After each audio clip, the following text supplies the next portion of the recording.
Welcome back everyone. This is a new fanfiction I'll be doing here on my channel. What if I was reborn into the world of One Piece but became a spy for the world government? This fanfiction is not what you would expect. Get ready and tune in, and thank you for the support. Frank felt despair. It was the same feeling he had on his first day at the training camp. He had started training confidently, believing he had everything under control. But when he saw Wade's results, all his confidence was shattered. When a strong-willed person faces someone who is slightly better than him, he tries even harder to become stronger. However, if that person is at an unattainable height, then there is nothing left but despair. Frank experienced that feeling again today. The ability of this boy in front of him was incomparable to his own. It had only been half a year since they had started learning Rokushiki techniques.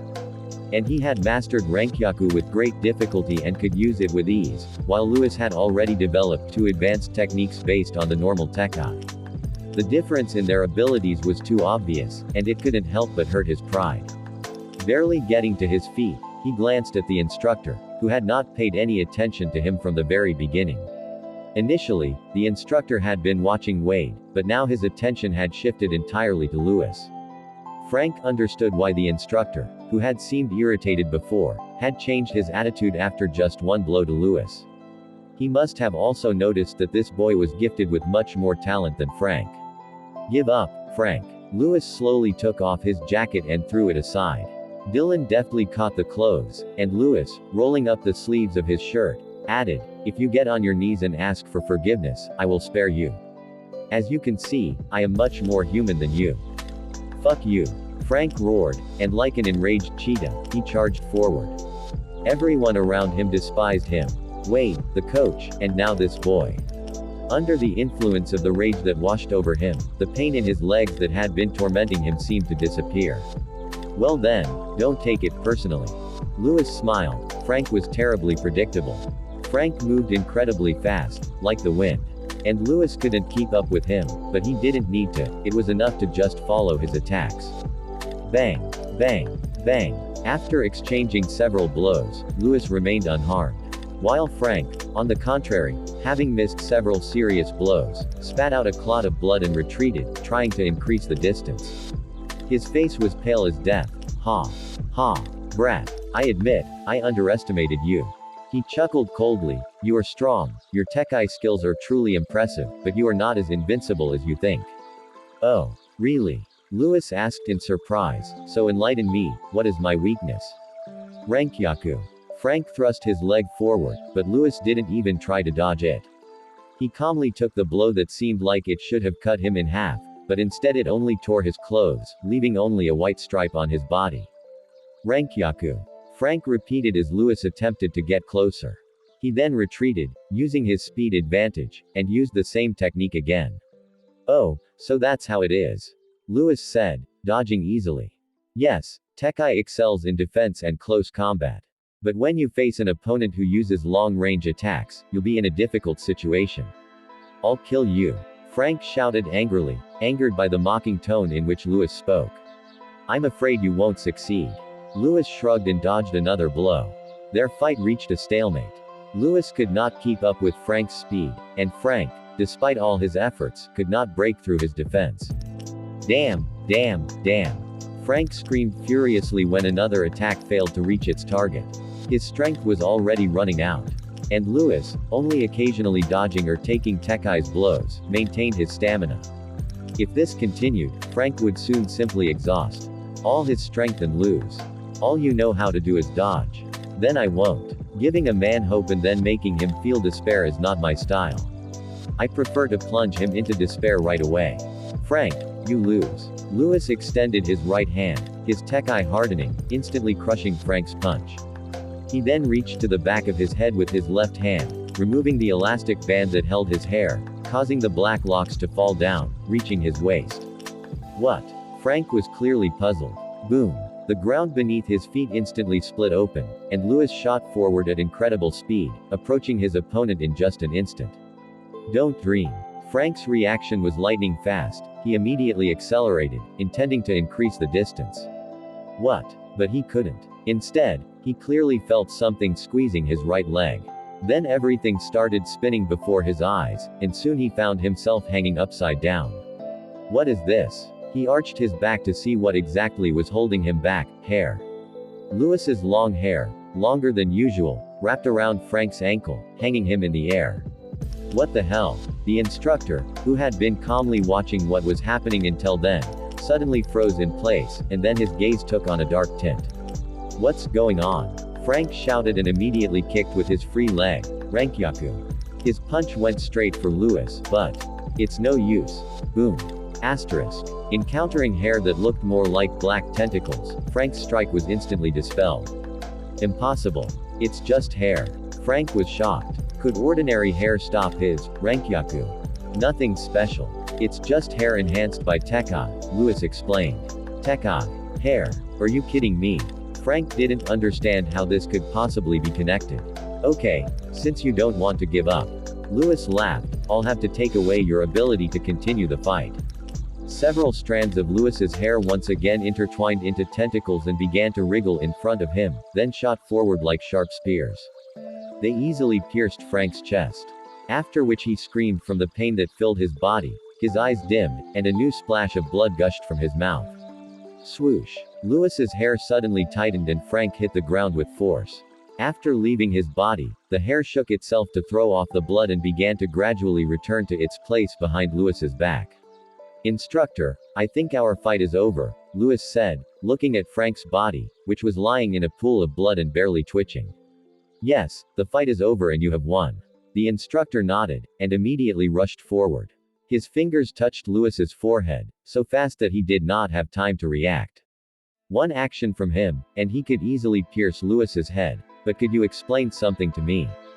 How did you do it? Seimei Kiken. Louis felt a shiver run through his body, piercing him from his feet to the top of his head. The instructor's fingers touched his forehead. In another situation, it could have been a simple reproach from an elder, but at the moment these fingers seemed to him like a blade of death, ready to strike at any moment. Wade held the worried Dylan tightly, knowing full well that even with their help, saving Louis from the instructor's hands would be sheer madness.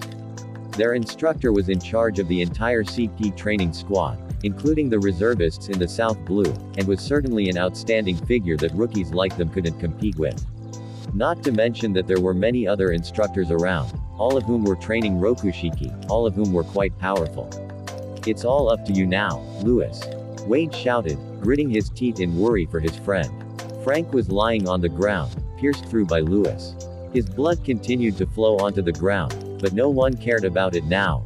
Let it flow. In this world people have incredible strength, and if a little blood flows out, nothing terrible will happen. Now all eyes were on Louis. Seimei Kiken. What is this? Louis asked. Instructor, I'm sorry, I don't quite understand what you mean. Louis was well aware that any wrong answer could lead to disastrous consequences. Of course, he knew what Seimei Kiken was, it was one of the Rokushiki techniques. Although formally there were 6 of them, in fact, this is not entirely true, since they include many derivative techniques. Like this derivative technique Seimei Kiken. Many believe that it can only be mastered by reaching a certain level of knowledge of Rokushiki, but this is not true. In fact, Seimei Kiken is the basis of Rokushiki. Mastering Rokushiki requires constant honing of the body, manipulation, display of strength, and all this requires complete control over the body. Seimei Kiken is one of these manipulations. The only difference is that the body control in Rokushiki techniques is carried out unconsciously under the guidance of certain methods. While Seimei Kiken is a technique by which a person's consciousness penetrates the body, allowing him to control hair, skin, muscles, internal organs and even bones. This can indeed be considered one of the Rokushiki techniques, which, although related to them, operates independently of their system. Louis believed that all 6 styles can only be mastered after mastering the Seimei Kiken, similar to how he used the Tekkai technique for his hair before. Controlling your hair and internal organs with the influence of your thoughts. That is the Seimei Kiken. You wouldn't claim that you can control your hair because you have a devil fruit, would you? The instructor's voice was filled with murderous intent. Feeling this, Louis felt a gag reflex, because he knew that in this world, the strongest could suppress an entire army with just their presence, and their murderous intent could very well be tangible, instilling terror and a sense of impending death. The instructor knew very well that Lewis did not have the ability of a devil fruit. After all, everyone who got into the training camp was carefully checked by CP agents. And if there was a spy in the ranks of the Secret Service, it would be a great shame for all of them. That is why Lewis's past was thoroughly investigated, and even during the final exam, he was closely monitored. Oh. So this technique is called Seime Kiken. Lewis, as if realizing something important, added with a smile, I thought that only I could use it, that it was my unique technique, but it seems that is not the case. You mean to say, Lewis, the instructor frowned, that you learned this technique on your own, without any help? Basically, yes, Lewis nodded. Ha ha ha ha. Ha ha ha ha. The instructor suddenly laughed, removing his fingers from Lewis's forehead and laughing until he dropped. You want to finish me off? Kid, do you even realize how hard this is? Despite his laughter, the killing intent emanating from him became even stronger. This caused Lewis to feel goosebumps running across his skin, and in order to somehow ease the tense situation, he said with some humor, because I'm a genius. Having been transported to this world, Lewis was not without advantages. Although he had no system or wise mentor, he still had some things. The first was his body. It is not worth bragging, but Lewis's physical characteristics did not fear anyone, except, of course, monsters like Big Mom and Kaido. And while the first wasn't exactly an advantage, but rather luck at birth. The second, however, fit that description better, his spiritual power. Perhaps due to reincarnation or the fact that Lewis had already lived one life, he had very strong spiritual power, which manifested itself in his memory, ability to think, react, and control. That's why he was able to comprehend Seime Kiken. Normally, it would have been difficult for him to master this technique due to his young body, but thanks to his spiritual power, he was able to examine every part of his body. And thanks to these observations, he could change the direction of the force, accelerating the training process. Constantly experimenting and concentrating his attention on specific parts of the body, he noticed that when he concentrated on a specific place, he felt it better and better, and as soon as he shifted his attention, this sensation disappeared. However, after long and persistent attempts, he finally achieved the result. It seemed as if he had overcome some invisible barrier, as if he had built a new neural network, and previously immobile body parts became as mobile as fingers or toes. Of course, at the moment he could only control small parts of his body, hair and some areas of skin. Since this was only the beginning of his training, and he had not yet reached perfection. Genius. Oh, that's interesting. The instructor said with a smile. I wonder if you're serious. Of course, you know that I have a certain ability in controlling my body. Lewis nodded confidently. My background was probably thoroughly checked before sending me to the training camp. You know that there was no way for me to be trained in any other place or organization, not to mention that Rokushiki is a secret of the world government, and no one could teach me something like that. The instructor, of course, knew about Lewis's talent, and that he was a true genius. And even Wade, if he had studied a similar technique, would not have achieved such a result in this time. Lewis really showed talent for techniques that boiled down to training and controlling the body, and in this light, his words did not look like a lie. That makes it difficult, Lewis, the instructor said, fiddling with a file and rubbing the back of his head. Your situation is rather complicated and hard to judge. Frankly, I think it would be easier to kill you and not bother myself with it. Lewis tensed, cold sweat running down his back, soaking his shirt. KRR. Wade's hand on Dylan's shoulder tightened even more, causing Dylan's face to contort in pain. However, the seemingly always sensitive Wade was completely indifferent to what was happening this time. He only looked at the assembled instructors until his muscles began to tremble slightly, which symbolized that he was warming up. At the same time, Lewis, after the panic he had experienced, quickly pulled himself together. He understood that by deciding to demonstrate his mastery of the Seime Kiken, he had not committed a rash act, as it might seem at first glance. He was a genius, that was a fact, and he was not afraid of investigations. But, unfortunately, the instructor sighed. 3 monsters have appeared in the Marine Patrol. Their future for the next 20 to 30 years is already secured, but our organization, unfortunately, is lagging behind a bit. Lewis knew exactly who the instructor was referring to. These 3 Marines had started the golden age of their organization. By this time, People like Akainu, Aokiji, and Kizaru had already proven themselves, and Sengoku and Garp were in their prime. Which was a good sign for the Marines. However, even so, the chaos at sea would not decrease in the future, and might even increase. So, Lewis, tell me, the instructor looked deep into Lewis's eyes, are you really a genius? Yes, Lewis answered confidently, I think I've demonstrated my abilities sufficiently over the past year. Despite his young age, Lewis's learning speed was undeniably the best in the camp. He was the first to master what he was taught so quickly and the only one to use the knowledge he had acquired in such a multifaceted way. To tell the truth, as you said, I know about your origin, and your talent is undeniable. The instructor nodded, and a smile appeared on his face. It will be sad if you die here. He then turned his gaze to Wade, especially if your death will bring even more unexpected losses. Well, fine, let CP9 handle this matter. Lewis, CP9. He said in a tone as if he were reading the defendant's sentence. Yes, Dylan almost jumped with joy. And just at that moment he noticed the pain coming from the shoulder that Wade was squeezing. Damn. How painful. Wade, you're going to break it now. Oh, sorry, Wade pulled his hand away with a smile. I didn't think you were such a weakling, Dylan. Hey, anyway, the distribution was over. And all the cadets who had completed their training had to go to new positions to start their professional careers.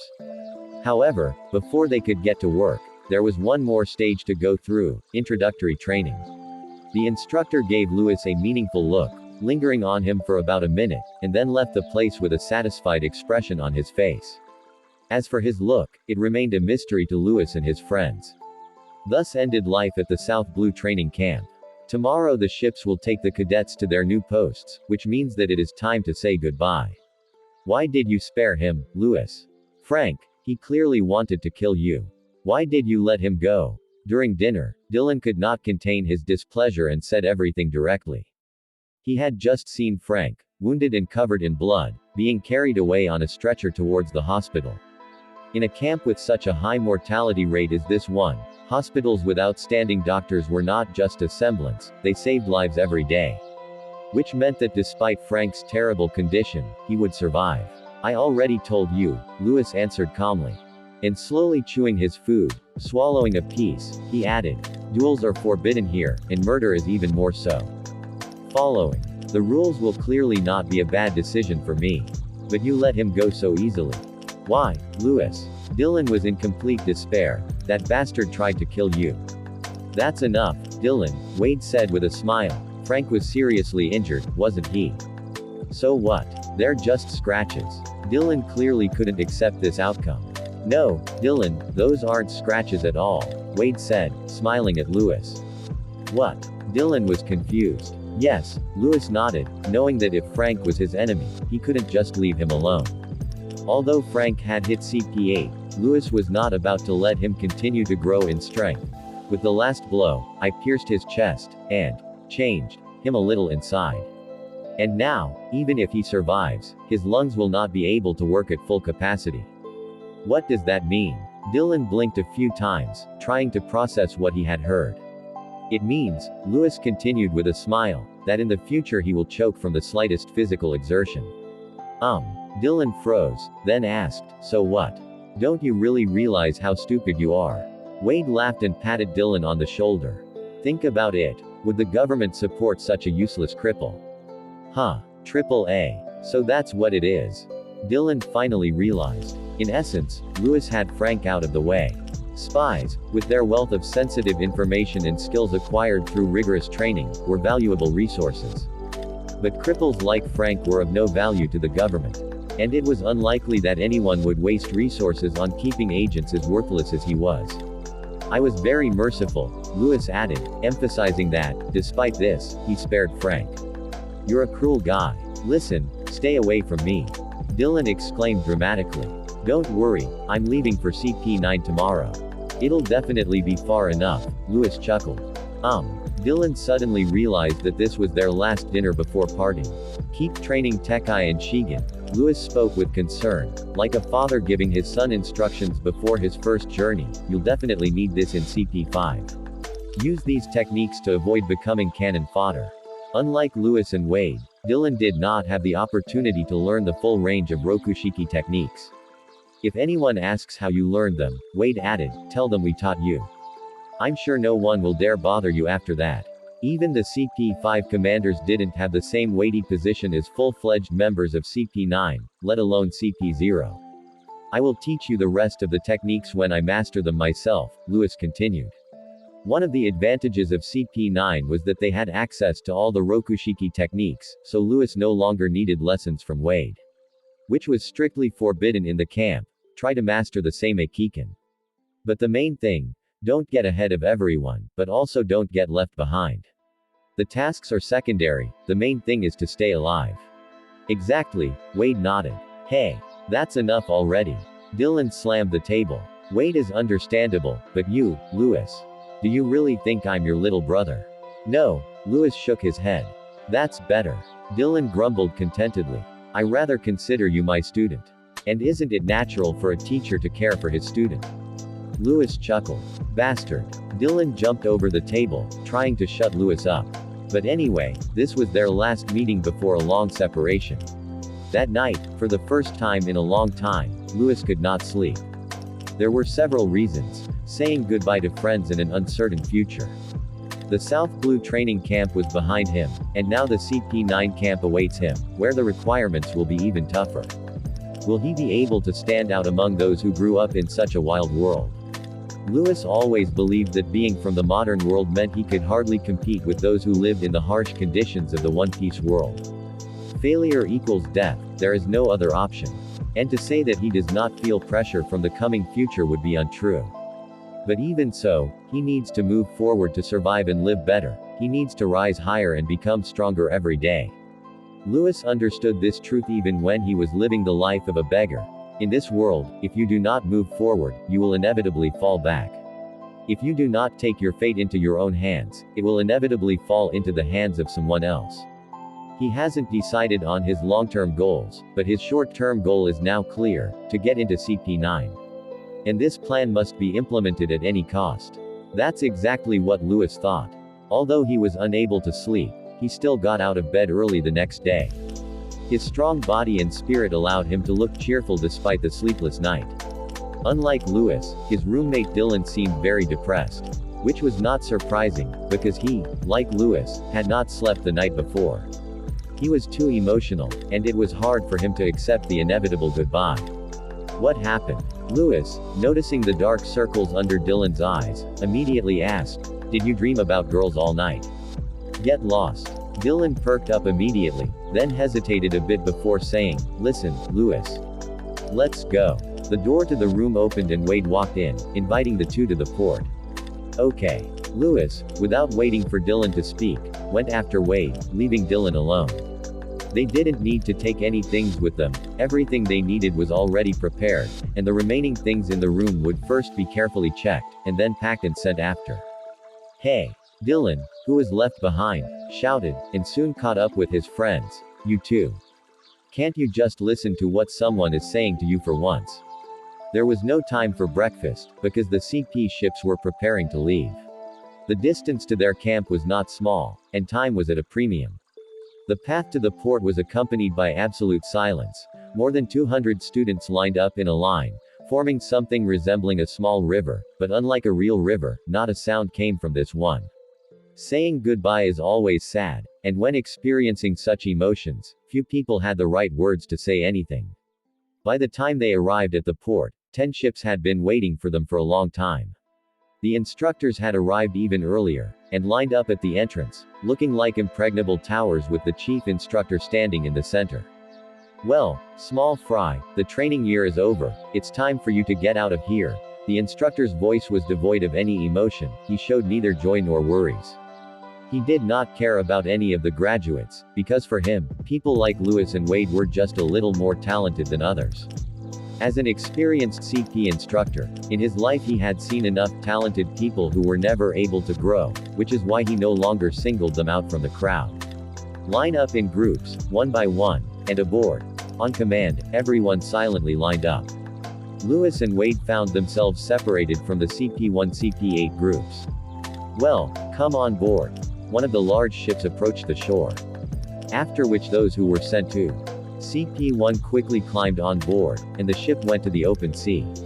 The second and third followed, and thus soon CP-2, CP-3 and CP-4 left the port. CP-5, board, the instructor commanded without much emotion. The CP-5 group began to slowly climb aboard the ship. Dylan slowed down a bit, and it seemed like he was trying to break the ground with every step he took.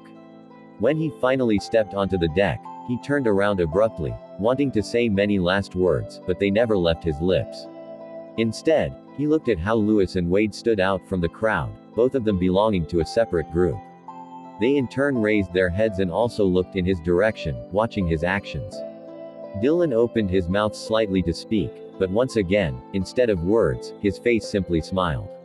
It was clear that he had originally wanted to shout something loud and memorable, but instead, he continued to smile and stepped onto the deck, disappearing from his friend's sight. And even though he was gone from their sight, Dylan still felt like his friends would continue to stare at him, both through the deck and through any barriers between them. The large ship slowly left the port, carrying them on a long voyage. "We're leaving," Wade said suddenly. "Yes, we're leaving," Lewis nodded. "Don't worry, Lewis. Even though Dylan is a little stupid, he can take care of himself," Wade added. "I know," Lewis replied. It was true, Dylan, while not the smartest of them, still knew how to protect himself. And even though his powers were clearly not up to the level of the strongest of the graduates, it was safe to say that he would not be lost in CP5 either.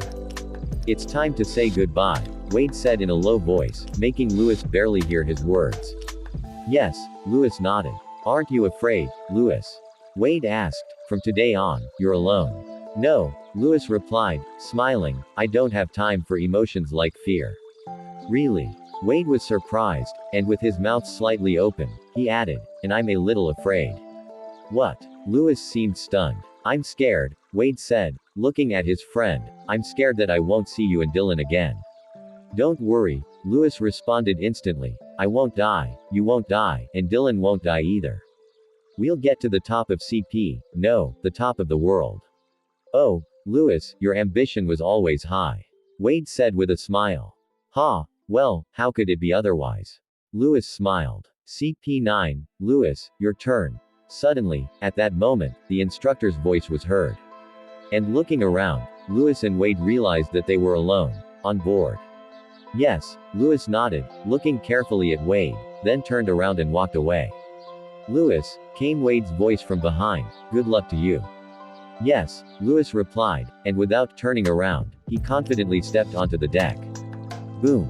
A slight vibration was felt, symbolizing that the ship had set sail.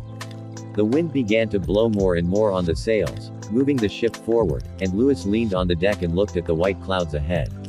Suddenly he turned around. The guy with golden hair standing on the pier was still looking in his direction. And seeing that Lewis had turned around, he waved his hand energetically. Lewis smiled and took a deep breath, realizing that today's weather was surprisingly nice. There are only two ways to get to CP9's training base on the Grand Line from the South Blue. The first is the rather risky passage through the Calm Belt. However, at that time, warships had not yet been equipped with seastone plates, so such a journey would be tantamount to suicide, especially considering the many sea kings that live there. Secondly, traveling through such a place on a sailing ship is fraught with incredible difficulties. The ship carrying Lewis to the training camp did not have the necessary power for such a passage, so they chose the second route, passing Reverse Mountain and entering the first half of the Grand Line. While this was considerably safer, the problem was that the journey was very long, and even without taking breaks along the way, their journey was expected to take about 3 months. For Lewis, the 3 months were not a burden, rather, he was glad that he had time to further strengthen his body and strength. These 3 months were more than enough for him. It took Lewis less than half a year to learn Tekai and accidentally learn Seimei Kiken. And now, 3 months seemed like a reasonable amount of time for him. Lewis knew that in addition to training in Rokushiki techniques, he needed to compensate for his basic weaknesses. He realized that his main problem was not in techniques or holds, but in Dorix, in basic strength, speed and physical fitness.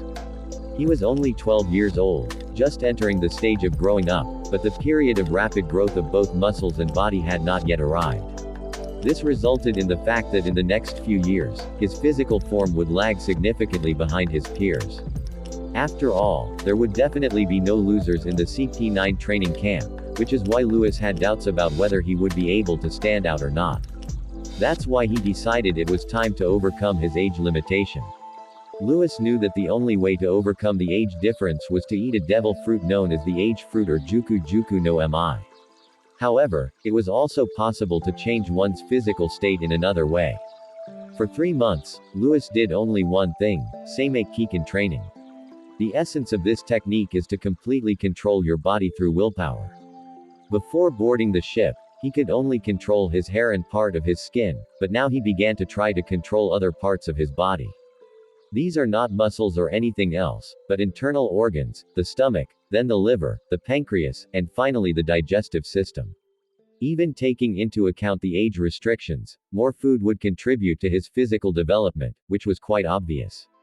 Lewis sought to increase his ability to digest and assimilate nutrients in order to force his body through the high caloric content of food during the period of active growth, thus compensating for the difference in age.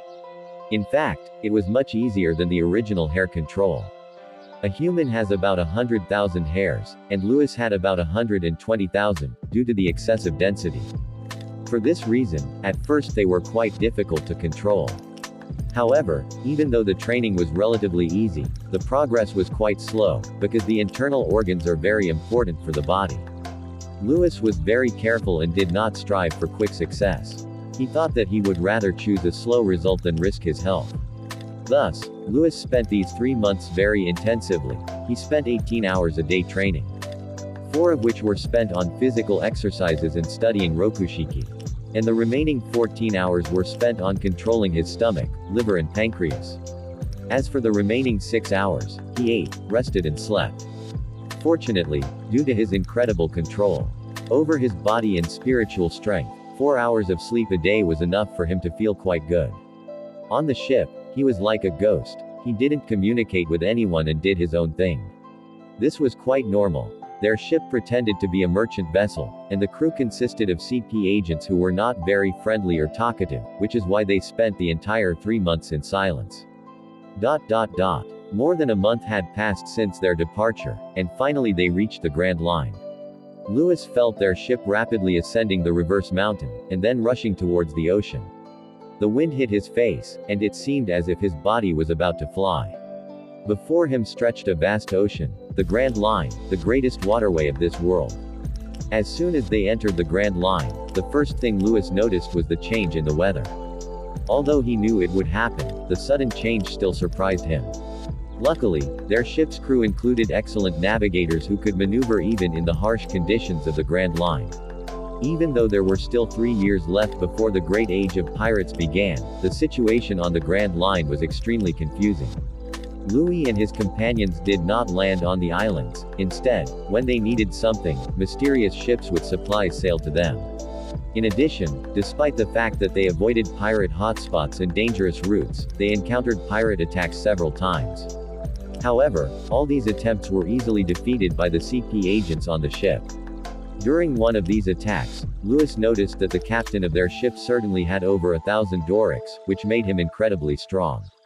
And with such a protector, he could only continue his diligent training without worrying about his well-being. Time flew by, and by the time Lewis finally began to confidently control his digestion, a distant island appeared before his eyes. CP agents seemed to like to build training camps on deserted islands. This was the case in South Bluin on this island. The surface of the island was deserted, and the training camp was underground.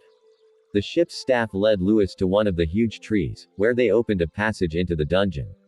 After which, a view of a huge training complex immediately opened up before his eyes. The equipment inside was in perfect condition, as if it were a small city.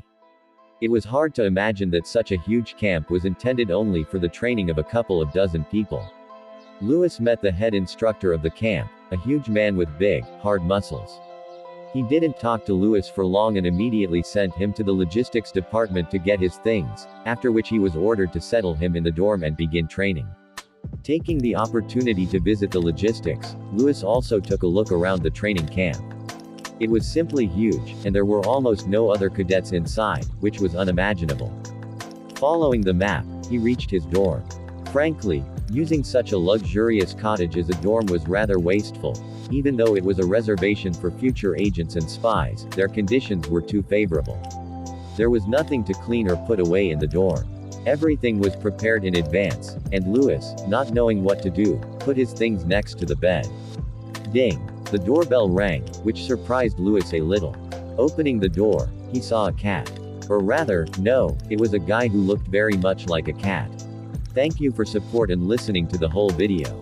If you want to read more chapters for this fanfiction, head over to my Patreon. I have more fanfictions there than I am posting here.